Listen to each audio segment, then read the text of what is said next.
Assalamualaikum warahmatullahi wabarakatuh. Perkenalkan, kami dari kelompok 5 PPKN dari 10 TKJ. Nama saya Sabita Mali. Saya Novi Desya Nur Hasanah. Nama saya Didar Rifki Hudan. Saya Muhammad Fahri Wairatan. Saya Raffi Danis Pratama. Saya Eka Putra.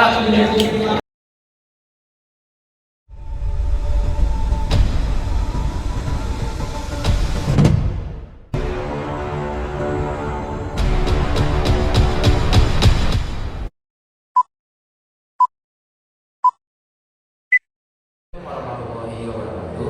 Dengan saya Eka Putra sebagai host dan dengan teman saya Denis. Gimana Denis? Gimana keadaannya? Baik. Alhamdulillah baik. Oke. Kan tahu ya, Pancasila merupakan hal paling umum yang diketahui masyarakat tentang negara Indonesia. Negara Indonesia kan banyak ya beragama seperti agama, ras, suku, dan lain-lainnya. Rakyat Indonesia juga sudah diajarkan sejak dini bagaimana cara mengamalkan sila-sila Pancasila dalam kehidupan sehari-hari. Oke, Denis, saya nih ya sebagai host punya pertanyaan dari sila 1 sampai sila 5 ya. Seperti halnya sila pertama kan berbunyi ketuhanan yang Maha Esa. Menurut pendapat Denis, makna sila pertama itu apa sih dan bagaimana cara kita mengamalkan dalam hari-hari? Menurut pandangan diri sendiri, maknanya bahwa negara harus memberi ruang kepada umat beragama untuk mewujudkan kerukunan hidup antar umat beragama. Nah, untuk masyarakat diharapkan untuk membina kerukunan beragama, menghormati kepercayaan orang lain dan tidak memaksakan agama kepada orang lain, seperti menghormati dan menghargai hari-hari besar mereka dan tidak mengganggu ibadahnya dan mentoleransi agama mereka. Oke, sila kedua ya. Lalu ada sila kedua yang berbunyi kemanusiaan yang adil dan beradab. Kan sudah jelas sila tersebut tentang kemanusiaan dan juga penghormatan terhadap manusia itu. Maksudnya bagaimana sih dan bagaimana cara kita melakukan hal-hal yang berkaitan tentang sila kedua? Boleh saya jawab? Nah, kalau arti kemanusiaan sendiri itu adalah kepedulian, aktivitas sosial yang saling membantu dan bekerja sama. Sikap positif terhadap sila kedua menunjukkan penghormatan terhadap martabat dan hak asasi manusia. Ini mencakup pengakuan bahwa semua individu memiliki nilai yang sama tanpa memandang suku, agama, ras, dan lain-lain.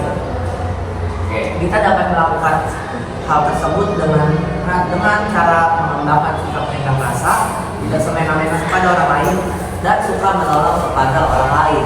Nah, itu jawaban untuk sila kedua. Oke, sila ketiga yang berbunyi Persatuan Indonesia memperjelas bahwa persatuan bangsa kan hal yang paling penting jika ingin mewujudkan negara yang tentram. Apalagi negara Indonesia yang memiliki banyak keberagamannya.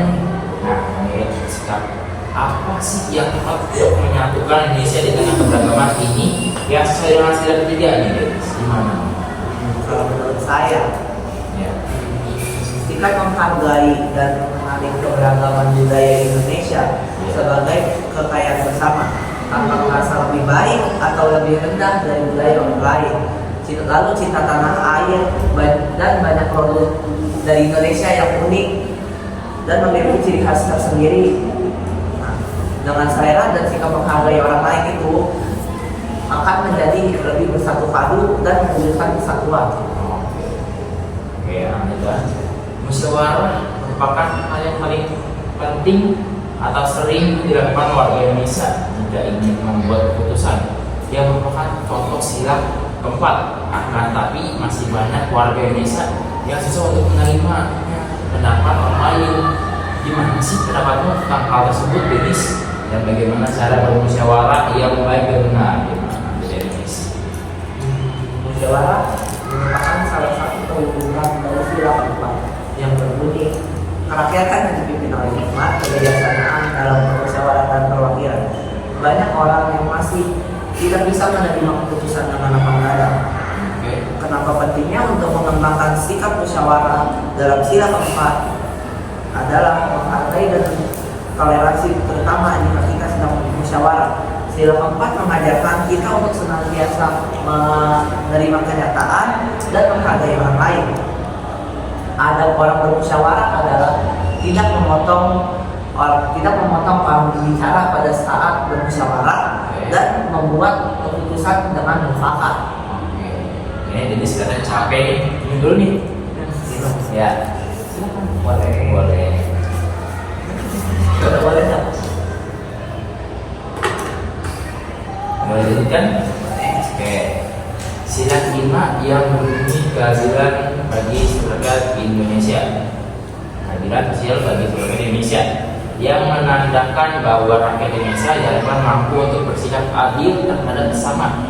Akan tetapi masih banyak orang yang bersikap adil hanya kepada orang yang mereka sukai. Bagaimana pendapat Anda jika hak tersebut terjadi atau hal tersebut terjadilah? Dan tolong Anda bagikan kepada kami tentang pengalaman Anda terkait dengan penerapan sila kelima dalam kehidupan. Gimana Dennis? Menurut saya, Ya. masih banyak orang yang tidak bisa bersikap adil. Terus orang tersebut lebih memilih adil itu kepada orang yang disukainya. Maka dari itu mereka harus belajar dari sila kelima dalam kehidupan sehari-harinya adalah menghargai hasil karya orang lain dan bersikap adil kepada siapapun.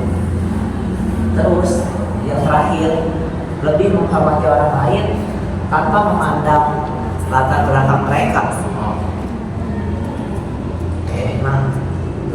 Nah, jadi Pancasila merupakan dasar negara yang mampu membuat negara Indonesia lebih maju dalam aspek kehidupan.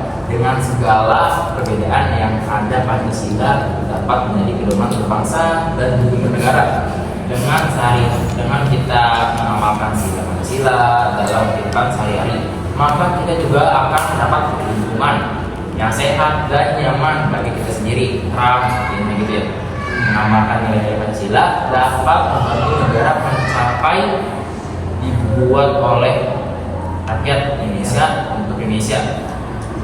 Bukan orang Jawa, Sumatera, Kalimantan, Sulawesi, dan lainnya. Tapi orang Indonesia lah yang bersama menjadi fondasi satu kesatuan nasional. Makanya itulah dari sila 1 sampai sila 5. Baik, mungkin segitu saja bagi saya sebagai host dan Dennis sebagai Sumber. Sebelumnya mohon maaf bila saya ada salah kata. Kita akhiri. Wassalamualaikum warahmatullahi wabarakatuh. Sekian dan terima kasih dari kelompok kami. Wassalamualaikum warahmatullahi wabarakatuh.